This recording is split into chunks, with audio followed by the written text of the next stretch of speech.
Good morning students. आज हम पढ़ने वाले हैं कक्षा 9वीं मैथ्स में। क्या पढ़ रहे हैं? लेसन 1 गणित का इतिहास।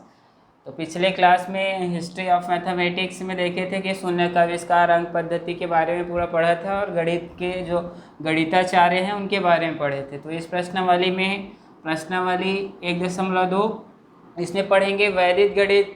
तो वैदिक गणित में सबसे पहले पढ़ना है क्या? बीजांक। बीजांक क्या होता है और इसकी उपयोगिता क्या है? तो बीजांक बीज अंक होता है। तो 0 से 9 तक की जो अंक होते हैं उनको क्या कहते हैं? बीजांक कहते हैं। तो बीजांक कैसे ज्ञात करते हैं उसको देख लो। किसी भी संख्या का योग एक अंक प्राप्त होने तक करते हैं। कोई भी संख्याओं का योग है, जैसे कि मैं लिख देता हूँ 213, तो ये एक संख्या है, तो इसके अंकों का योग करना है, तब तक करना है जब तक कि कोई यूनिट अंक यानी इकाई का अंक एक अंक ना आ जाए। जैसे कि इसको जोड़ोगे तो यह जाएगा 2 + 1 + 3, तो 3 और 1 4 और 2 6। यहाँ पर 6 आ गए। तो 6 क्या है? एक यूनिट अंक है, सिर्फ इकाई है। तो किसी भी संख्या का योग एक अंक यानी यूनिट अंक प्राप्त होने तक करते हैं, और यही जो अंक प्राप्त होता है उस संख्या का क्या कहलाता है? बीजांक कहलाता है। मतलब 213 का बीजांक क्या है? 6। तो एक और परिभाषा होता है कि 0 से लेकर 9 तक की जो अंक होते हैं उनको क्या कहते हैं? बीजांक कहते हैं। बीज अंक मतलब मूल जो अंक होता है किसी संख्या का, उसे क्या कहा जाता है? बीजांक कहा जाता है। तो इसको ना किसी भी संख्या का बीजांक मौखिक ज्ञात करने का प्रैक्टिस करना है। इसका उपयोग होता है बहुत, अगर किसी भी बड़े सवाल को आसानी से हल करना है, देखते ही आंसर बताना है कुछ चीज़ों का, तो उसके लिए जो बीजांक है उसको मौखिक याद करने का प्रयत्न करना, मतलब मौखिक बताने का। जैसे कि अगर 2 2 4 5 6 7 इस प्रकार से कोई संख्या है, अब इसका बीजांक याद करना है, तो सबसे पहले क्या करोगे? जोड़ते जाओगे सबको, क्योंकि संख्याओं का योग एक अंक प्राप्त होने तक करना है। तो 2 और 2 कितना हो जाएगा? 4। 4 और 2 2 और 2 कितना हो जाएगा? 4 और 4 और 4 8। 8 5 13। 13 आया तो फिर 3 में 1 जोड़ दो, 4 हो जाएगा। और 4 और 6 4 6 10, तो 10 फिर 2 संख्या आ गया, तो फिर 0 में 1 जोड़ दो 1, और 7 और 1 8। तो इस प्रकार से 8 इसका बीजांक होगा। एक यूनिट अंक ही आना चाहिए। अगर ऐसे जोड़ोगे तो कितना आएगा? 13 आया था। 13 और 6 कितना होगा? 19। 19 और 7 26। अब 26 को फिर जोड़ोगे, 2 और 6 कितना हो जाएगा? 8। तो किसी भी संख्या का बीजांक होता है उस संख्याओं का जो अंक है, संख्या में जितने भी अंक है उनका योग तब तक करना जब तक कि एक यूनिट अंक प्राप्त ना हो जाए। तो मौखिक रूप से अगर ज्ञात करना है तो सीधा क्या करना? एक तो 4 और 5 9 हुआ तो उसको छोड़ दो, 7 और 2 9 हुआ उसको छोड़ दो, बचा क्या? 6 और 2, तो 6 और 2 कितना होगा? 8 बीजांक।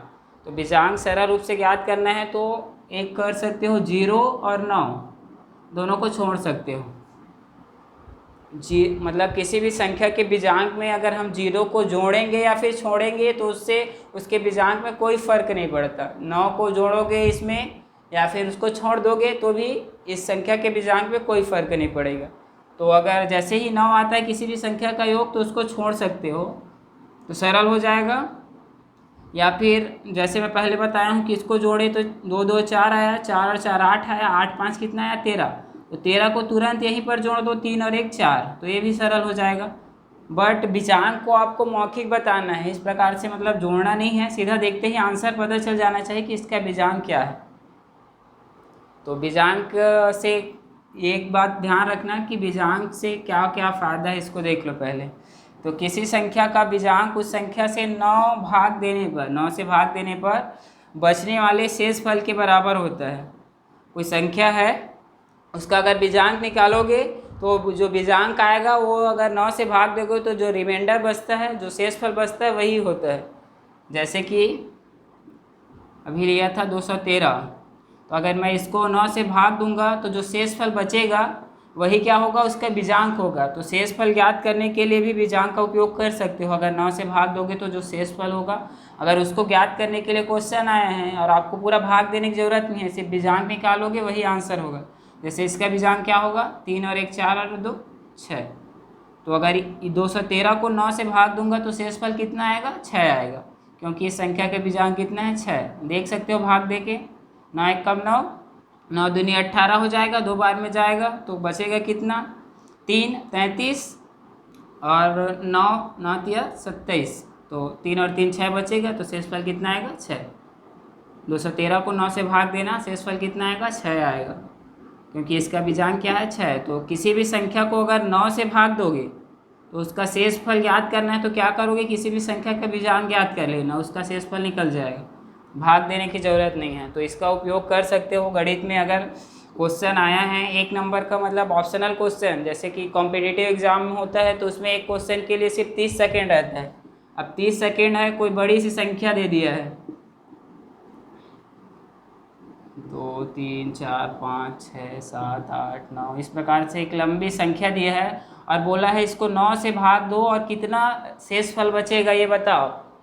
तो क्या करोगे, भाग देते रहोगे, इतने बड़े का 30 सेकेंड में बनाना है इस क्वेश्चन को, तो क्या करोगे, सिर्फ इसका बीजांक निकाल लोगे, वही उसका क्या होगा, शेषफल होगा। तो बीजांक निकालने के लिए 9 को छोड़ दोगे, 0 को छोड़ दोगे, 7 और 2 9 होता है, 4 5 9 होता है, 6 3 9 होता है, 8 और 1 9 होता है, छोड़ दिए, बचा क्या, 2 बचा।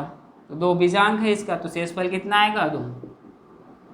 भाग दिया मैं, नहीं दिया, तो इसको अगर भाग देते हो तो कितना टाइम लगता है, इसलिए बीजांक का यूज ट्रिक के रूप में करते हैं। मतलब किसी भी जो वैदिक गणित है, जितना भी पढ़ोगे वैदिक गणित में, सभी क्या है, गणना को सरल करना।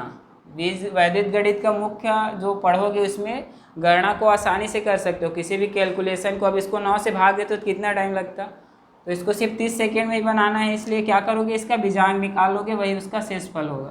तो इस प्रकार के क्वेश्चन आएंगे तो मौखिक, इसका प्रैक्टिस जरूर कर लेना बीजांक याद करने का, वो भी मौखिक रूप से।